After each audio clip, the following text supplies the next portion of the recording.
Welcome to Inside Roanoke. I'm Melinda Mayo, the Communications and Media Officer for the City of Roanoke. Today we're going to talk about Fire Prevention Week. We're also going to hear about Go Fest and a lot more, so stay with us.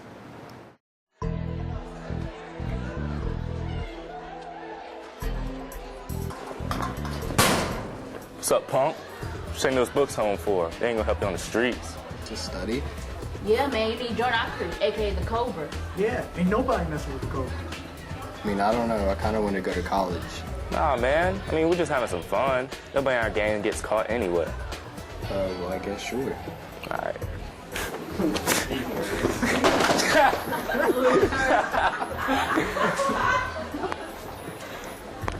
Hey, look, Henry. If you're gonna keep rolling with us, you gotta prove to me that you can hang. Okay. All right, then. Go. Henry, what are you doing? Every year, over 7,000 arrests result from gang activity. You could end up just like these criminals. Is that what you want? Don't be a part of the problem. Be a part of the solution. Did you know that it takes 12 to 20 years for a cigarette butt to decompose? Cigarette butts thrown on the ground or out the window are litter, and most wash into our waterways, polluting streams and harming stream life. Cigarette butts can also be a fire hazard. Extinguish cigarette butts in ash cans and ashtrays. Litter is preventable, so remember, no ifs, ands, or buts. Don't litter. Welcome back, and my guest is City Councilwoman Anita Price. And we want to talk about the Youth Summit today. Start by telling us when and where it's going to happen this year. Absolutely. Well, we are so excited. This is our 5th Youth Summit since we reinstated this by the Youth Services Board. It's going to be held here at Patrick Henry High School September the 8th. That's the second Saturday in September, and it will be held from 10 to 2 o'clock. Okay, what's the purpose behind having this, Anita?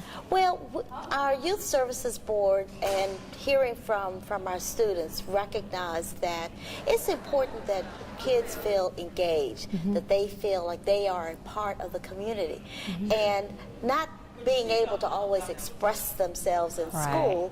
This will be that opportunity. And that's the theme, isn't it? Express yourself? Absolutely, yes. Okay. This year, our theme is Express Yourself, and it's very different from what we've done previously at our youth summits. We were hearing from our young people that said they don't always have an opportunity to do just that. Okay. So consequently, we decided this year we would give them that opportunity. There will be dance, theater, the spoken word, music, oh my goodness, culinary arts, you name it. We want to be able to provide that opportunity for these young people to express who they are. And tell us the ages is invited to come. It is open to all young people from 6th through the 12th grade, and we really want to make certain that all students know that they're all invited. And so you have a lot of student volunteers that help with the program. What kind of things do they do? Well, that's where the beauty of all this came from. Our young people who serve on the board, they came to us with the idea and said, you know, we need more opportunities for young people to be able to be heard. There will also be someone here from the planning department as part of the city's comprehensive plan, because we do want to make certain that the voices of our children and our young people, that they are heard as we go through the process of planning. What is Roanoke going to look like in the future? And if we don't plan with the opinions and the ideas of our young people involved, then what's the point? We're planning for their future. Well, it sounds like a great day. How does someone find out more or register for this event? Absolutely. You can call 853-2333, or certainly find us on Facebook on our Youth Services Facebook page. Okay. Well, we wish you a lot of success, and I hope it'll go very well. Thank you. We're looking forward to it. We'll be right back. Everyone loves having a beautiful green lawn, but did you know that lawn fertilizers can pollute our waterways? Before you fertilize your lawn, conduct a soil test to know what fertilizers are needed. Only apply fertilizers during the growing season and avoid using fertilizers and pesticides within 20 feet of a stream. After you mow, leave your clippings on your lawn because these return nutrients back into the ground. It's easy to keep your lawn green and our waterways clean. Contact the Clean Valley Council for more info. 3 facts about lead poisoning. Just a few particles of dust from lead-based paint are enough to poison a child. Lead from deteriorating paint can be found in the soil around the home and in older playgrounds. Since children often put their hands or toys in their mouths, washing their hands helps protect them from lead poisoning. Lead poisoning affects over 1 million children today. Find out when your home, school, and daycare center was built. If it was before 1978, it probably contains lead-based paint. Contact Lead Safe Roanoke at 853-5682 for more information. The Municipal Volunteer Program is designed with a focus on community outreach to encourage citizens to participate in local government. Serving as a volunteer will not only enhance your knowledge about the city, but also enrich your life and greatly benefit your community. Volunteer as an individual or with a group, every week or once a year. Whatever your skills and interests, there's an opportunity for you. If you're interested in becoming a volunteer, please complete an application by logging on to roanokeva.gov/MVP or calling 853-1801. Welcome back. My guest is Tiffany Bradbury with Fire EMS. Tiffany, we want to talk about Fire Prevention Month. Tell us when that is and when it's coming up and the theme, that kind of thing. So October is Fire Prevention Month, and Fire Prevention Week, I mean, we take over the whole month, of course. Right, of course. But the week is always when October 9th happens, because that commemorates the large Chicago fire that happened that pretty much decimated all of Chicago back, early 1900s. Yeah. So that's why we usually take that time to kind of reflect and celebrate, and also we want to talk about safety. Right. So the big theme this year is look, listen, learn. It's a big theme. So we want people to be aware, to look around their home for fire hazards, and also to practice and prepare so that their family knows what to do if there were a fire.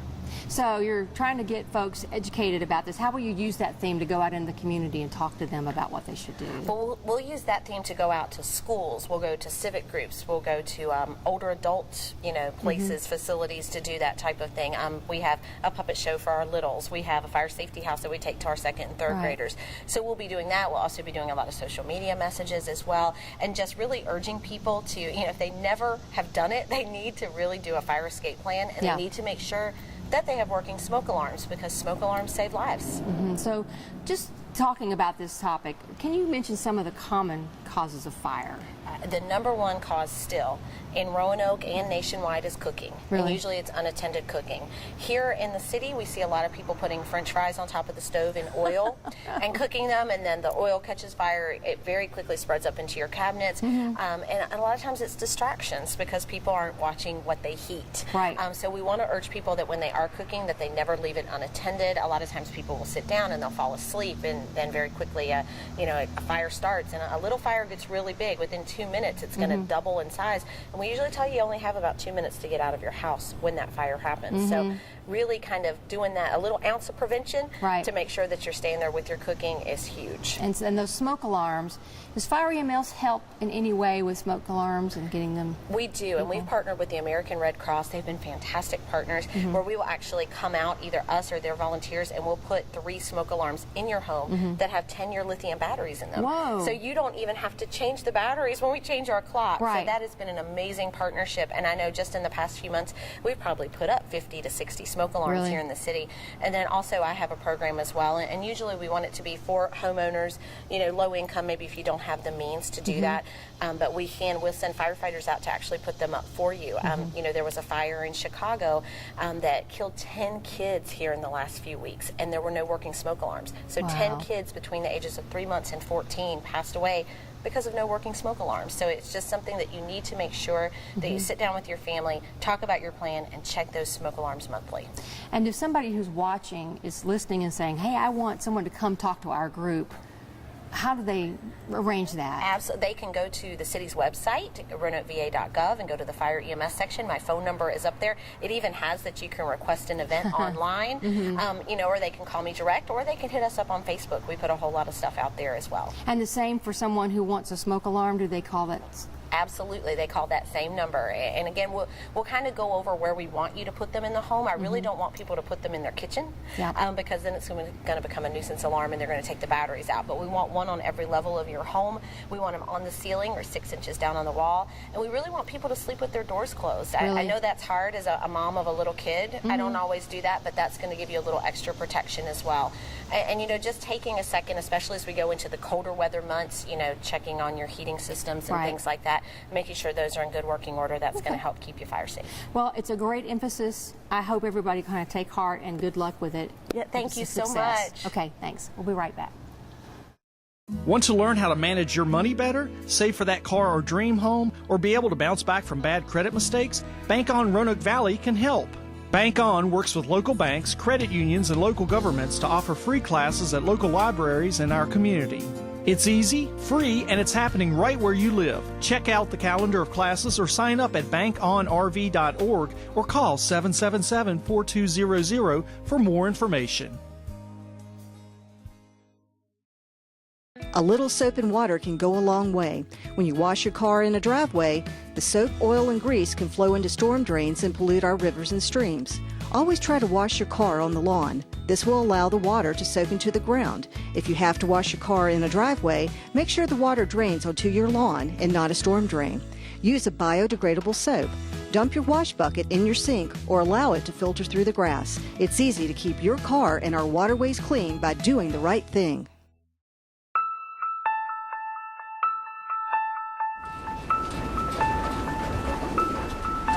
Hey, Melissa. Hey. I like your outfit. Thank you. No, I'm just kidding. You look ridiculous.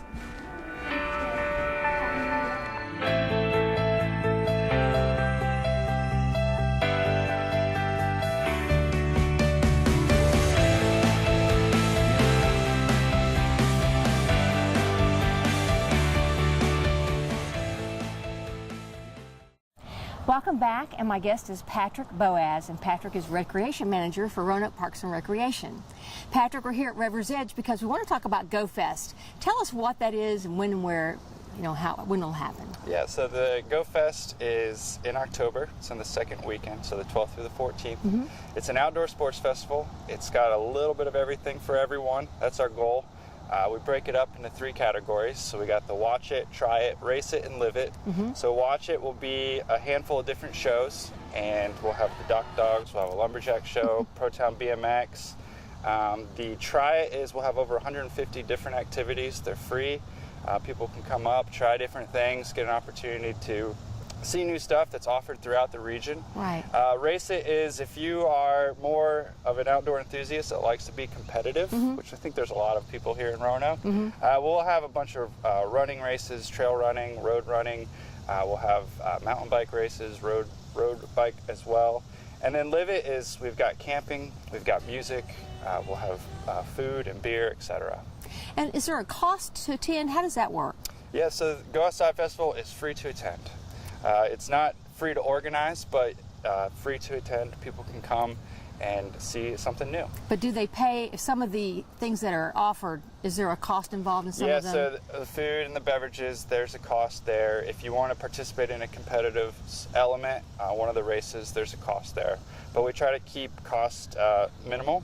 That way there's no barrier to entry, so everyone can come and get a chance to try something. And has your attendance for this been strong? I mean, what's the history of this event? Yeah, so this will be the 8th year. Okay. The very first year we had about 4,500 people.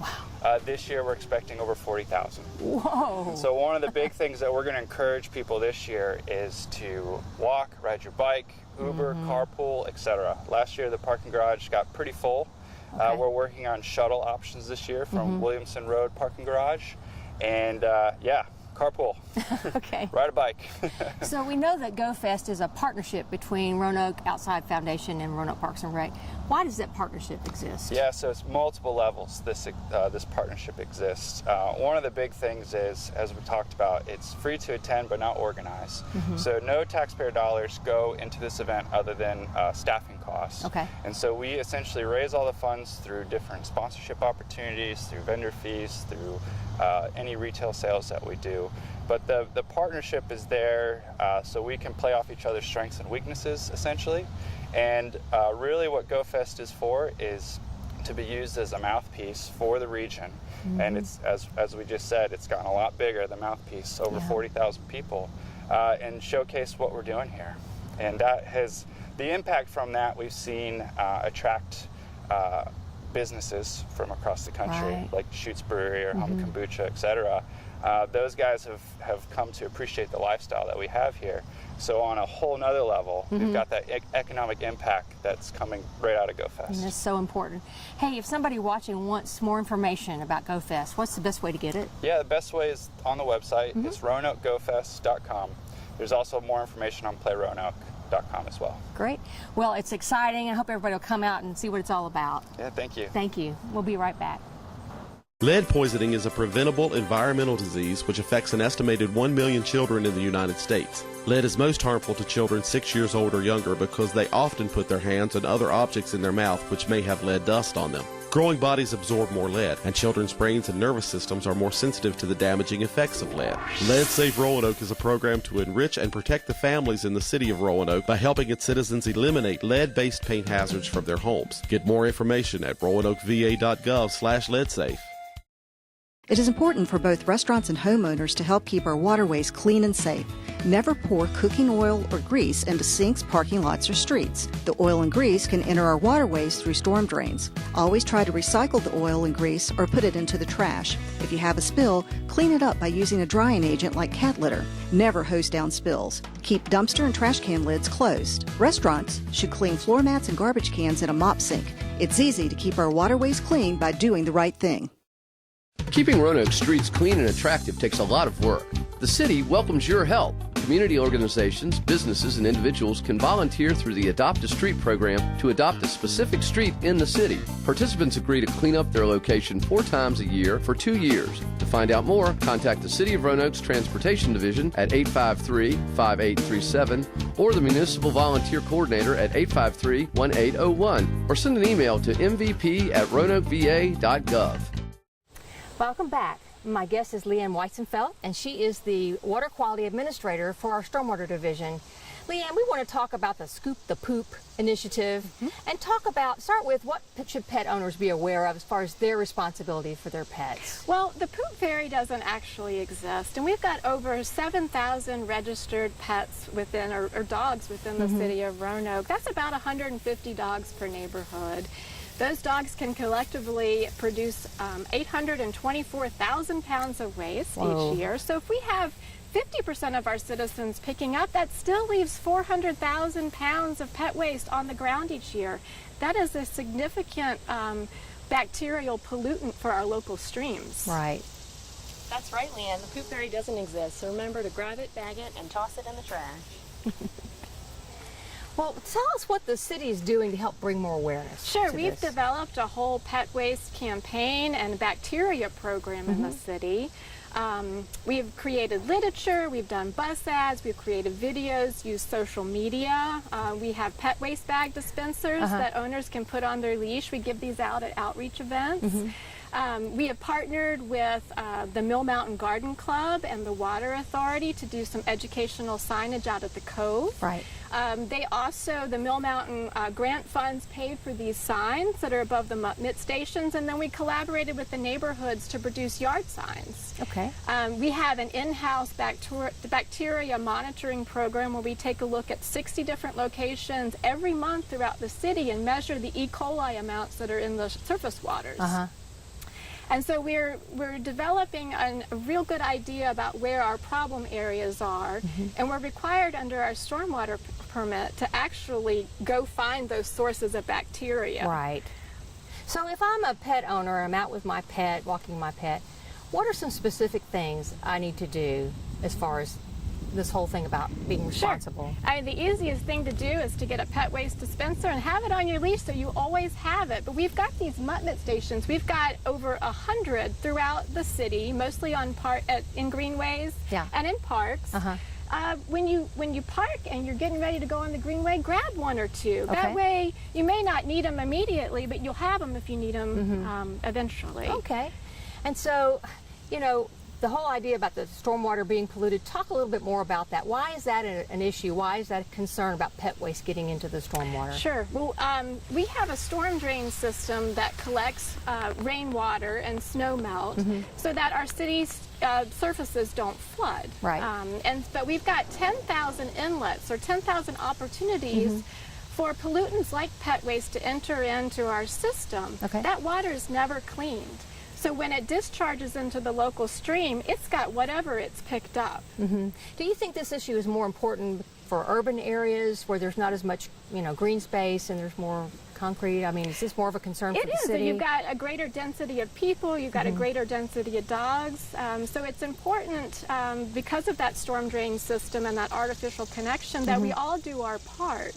But I want to say it's not only in our urban areas, it's in our homes as well.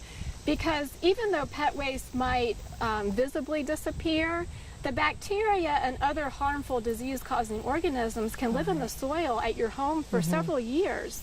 And that can then be harmful for your family's health as well. Well, if somebody watching wanted more information about Scoop the Poop, how can they get that? Well, we've got information on our website, roanokeva.gov/stormwater. You can take a look at our social media sites on Facebook, Twitter, Instagram, Roanoke Stormwater. Okay. Leanne, thank you for sharing that. It's very important, and I hope everybody will pay attention and get with the program. It's going to take all of us to create a clean water legacy here. We live in a beautiful city, and the Roanoke River is an asset. And it's going to take all of us to create that clean water legacy. Right. So thank you for having me. You're welcome. We'll be right back. If you would like to adopt a pet, did you know that you can also go to the RCACP website and their Facebook page to look at pets for adoption?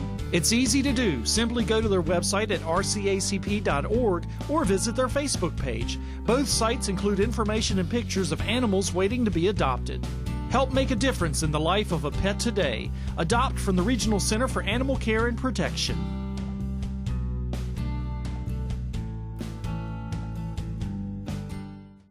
For more than a decade, Roanoke's revitalization policy has been to address critical community needs by concentrating funding into specific neighborhoods, providing the greatest impact for improvement. In 2011, the city designated the West End area as the current target location for these projects. Residents and businesses located in this area interested in undertaking a renovation project may learn more about funding assistance by contacting the city's HUD Community Resources Office at 853-6404 or contact Keith Holland. A lot of times, especially if they're injecting, they'll have track marks, they'll have needle marks on their arms. A lot of them will have extreme weight loss. They have an inability to focus on a task or schoolwork and complete things like they normally might have been able to do before. Those are some of the big things. They like to sleep a lot and just mainly be alone, and they're kind of acting different than they were prior to starting the use of heroin. Welcome back. My guest is Nell Boyle. Nell is a Sustainability Outreach Coordinator for the City of Roanoke. Now, we want to talk about the Green Academy. Start by telling us when and where that happens, what it's about. Okay, so the Green Academy has been going on for 8 years, and it's one of our most popular programs. We do it at Fishburne Park Elementary, and we do it in conjunction with Roanoke City Schools. It starts on September the 13th, and it's 5 consecutive Thursdays through October the 11th, I believe. And it runs from about 5:30 till about 8 o'clock at night. And so does the city, are we the sponsor? Or? Yes, we're the sponsor, and we work with city schools. They give us the location and host us week to week, which is great. And then we have some partners that come in and talk to us and tell us about some of the different programs going on in the area. Does it cost anything to participate? No, it's free. It's a free program, and it fills up very quickly. It's been very popular over the years. You usually have how many participating? About 25 people. Okay. That's about as many as we can take. And so at this, talk about what happens at the Academy. People come in and share information. Give us an idea of what. Sure. So the first week we have a really good overview of what the greenhouse gas emissions are and how we rate those and how we look at that. And we really explain to people why it makes a difference, what it means to you, and how you can affect that. And then we go consecutively, week to week. We have subject matter experts that come in and start talking about their different programs, and you really learn everything that's green going on in the Roanoke Valley. So the people who come in and speak are people who are out there in the field who really know their stuff, right? Right. They know a lot more than I do, you know, and so they come and talk about their area of expertise. We have somebody who talks about recycling. We have somebody who talks about renewable energy. We have somebody who comes in and tells you how you can make your house more energy efficient. That's great. And we even talk about local food and water conservation and things like that as well. Why do you think it's beneficial to have an academy like this? Well, I think that most people are really surprised to see how many great programs there are in the Roanoke Valley and in the city of Roanoke and all the things that we have. Right. They go home with a lot of things that they can put to use right away in their house, you know, things, new practices, new ideas, new resources and tools. So they find it very rewarding. We get really good feedback from the people that attend, so we keep doing it. Well, and I understand it's such a popular program that you were just telling me that all the spots are filled now. Absolutely. But is there some place people can go and find out the information that they would get at the academy? Sure. So if they go onto our website and they look at Clean and Green Academy, they'll find a lot of information from year to year, and we actually post the presentations on there, the PowerPoint presentations. Yeah. So there are notes, and you can go through and fill them out, and then next year, in the beginning of August, if you want to watch for the next year's program coming up, that's usually when we launch it. You don't have any trouble filling those slots, obviously. We do not. If somebody had a question, could they contact you? Or? Sure, that would be great. nell.boyle@roanokeva.gov or 853-5430. Well, I hope it's a big success. Sounds like everybody's just kind of waiting in line to get in, and I hope it's very successful. Well, thank you, Melinda. Okay, we'll be right back.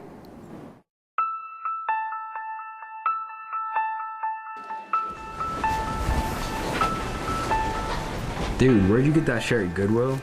I did, actually. I like it. Don't you have something better to do?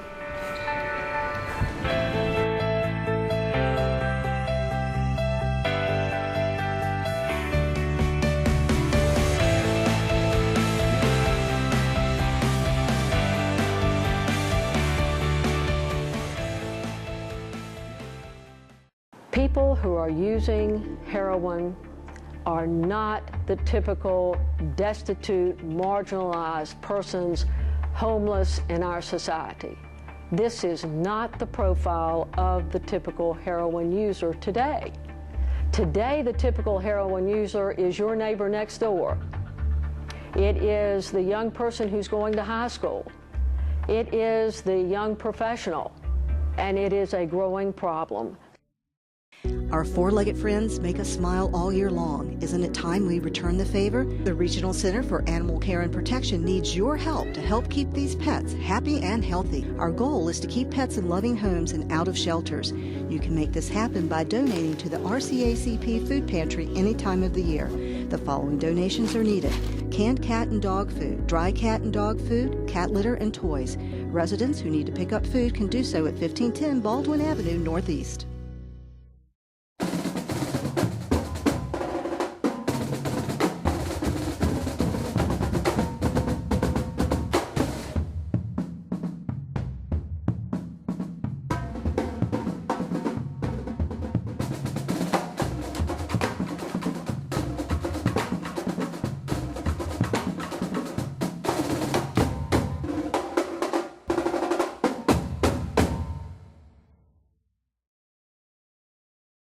We hope you've enjoyed this month's show, and now let's take a look at what's happening this month inside Roanoke. September 14th through the 23rd, Welcoming Week in the city of Roanoke. On September 14th, Tom Petty Tribute, the Wildflowers at Dr. Pepper Park. On September 15th, the 29th Annual Henry Street Festival in Elmwood Park. September 16th, Farm to Feast at Market Square. September 19th, SeptemberCross Cyclocross Race Series at Fallon Park Cyclocross Course. On September 21st, Larry Campbell and Teresa Williams at the Jefferson Center. September 22nd, Roanoke's American Family Campout at Fallon Park. On September 26th, Banff Mountain Film Festival at the Jefferson Center. September 27th, Rooftop Riot Lazy Man at Center in the Square. And September 28th through the 29th, the Laramie Project at the Jefferson Center.